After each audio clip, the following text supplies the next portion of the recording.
Right, so welcome back to another video beer review. Today we've got a beer coming out, Weekend Project. Picked this one up from the tap. Didn't even see what the ABV was. I just saw Weekend Project and immediately wanted to pick it up because I kind of rate them quite highly. And they're always in the tap as well. I don't know where or what kind of made James decide to buy a load of Weekend Project, but over the past couple of months, because it's in there quite often. Yeah, he's bought it in, and there we go. Start buying it.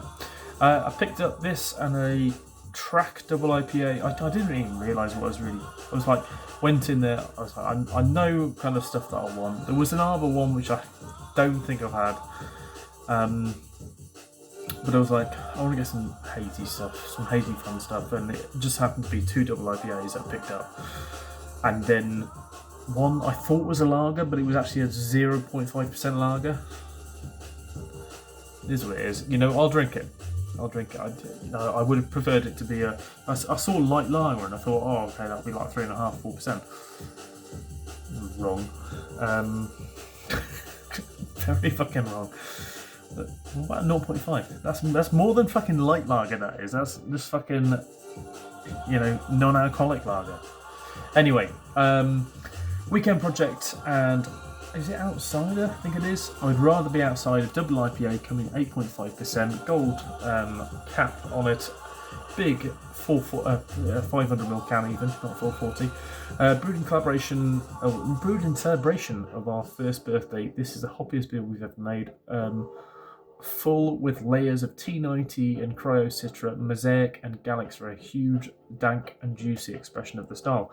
Happy birthday to me. Now, I'm not the biggest fan of Galaxy, I've said that many a time before, but I think I've probably just had a lot of really bad experiences of the hop when it's been in like the Don series from Verdant, and I've had it in the past where like I don't mind it too much, but it might have been kind of overdone in those beers, and it might have left a bit of a kind of a taint on what the hop could actually be and what it could actually taste like.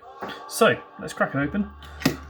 Ooh, very high fill on this can. Very high fill. Like, I don't think that's 500ml. I think that was like 520ml. Anyway, using the big Polly's glass that we got last month, just back end of last month, from Polly's in Mould. This is literally, I'm holding it up and it's squeezing all over the top of the can.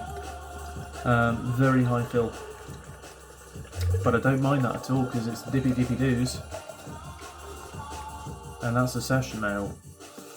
Let's think on the previous review how much I love beers of this sort of ABV. That smells amazing. It was that. I tell you what, I can really smell the Galaxy on it, but I think because there's so much candied notes ahead of it, of other hoppy notes, of the hops, that I don't mind it too much. On the nose, I can tell that it's not going to be my most favourite beer, but it is extremely dank. It's not as green as what the Verdant beers were, like the Don. I said the Don series, the Shark series. What I want to have is more pulp.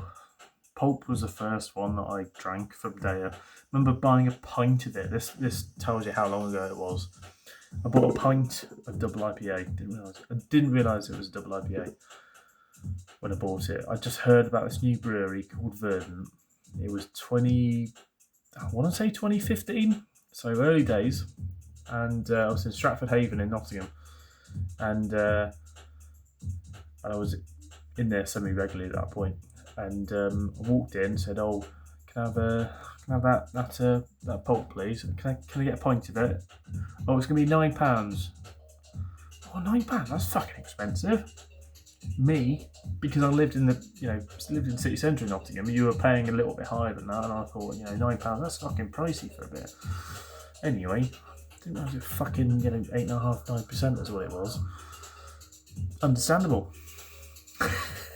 But anyway, I think that might have Galaxy in it. I can't remember, but that was like one of the first like big double IPAs that I ended up like drinking more than I should have done of it. Anyway, behind that kind of relatively dank note, there is a bit of hoppy cheesy note. It leaves a little bit to be desired. Reminds me of kind of old school ales where sometimes you get a bit of a cheesy hoppy note, which isn't the most fantastic. Sometimes chucking shit tons of hops in the beer will do that, and it will do that. But yeah, a bit of a mild cheddar going on behind it. Dive in. Cheers.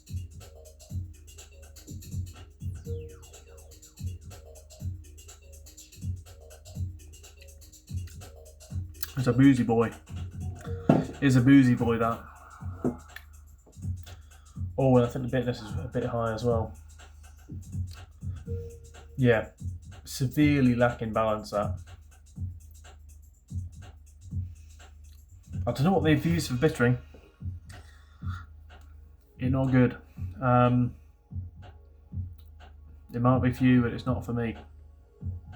It's really, really bitter.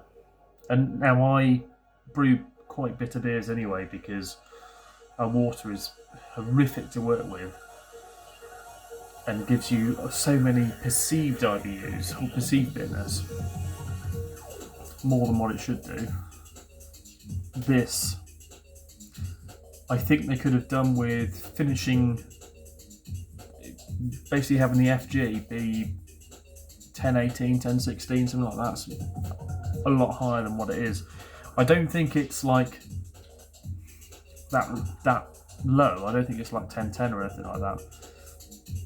It might well be like 1013, 1014, but because of the weight of the beer, because of the dryness of the water profile, it might end up just being actually being about 1017, 1018, but it's intense.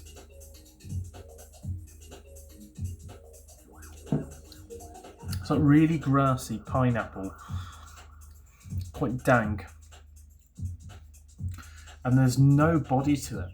There's no body at all. It's just hops, booze, no maltiness, or not maltiness, but no kind of body to carry that. No sweetness. It just has no mid. It has nothing to it, which would really help it and would help carry those hops. I'm not a fan of this, which is a real shame. The Weekend Project beers I've had in the past, I've enjoyed them. But this is not the greatest one. I'll be honest with that. It'll probably get fantastic reviews because it's 8.5%, and that's a thing that happens with Untapped, for example. Anything typically higher ABV, apart from super lagers, gets a higher rating, a more elevated rating. So this was 4.5% and this was 4% and something, especially if this was 2.8%, it would be a fucking slam. Yeah, it's not the best I've had from Weekend Project at all. They've definitely brewed better at lower ABVs, 6.5, 5.8, something like that. They've definitely brewed better beers, that sort of ABV. I think this might be one of the first ones I've had higher ABV, and it's not quite right, but I'm sure I'm going to keep trying them because I'm sure in that time that they're brewing, they'll fucking nail it. But everyone will do.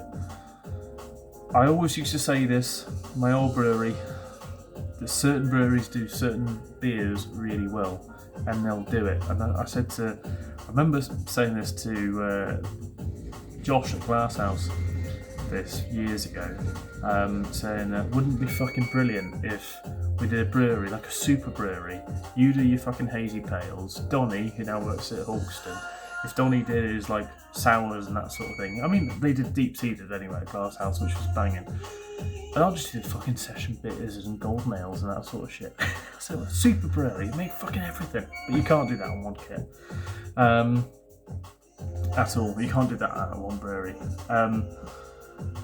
But I digress massively. Anyway, not my favourite from Weekend Project, like I say, but it's all right. It's all right. Is it drinkable? Yes. Is it for me? No. Am I concerned that it's Galaxy? I'm probably about 30% sure that it's not the Galaxy. We'll see. Anyway, see you next time. Cheers.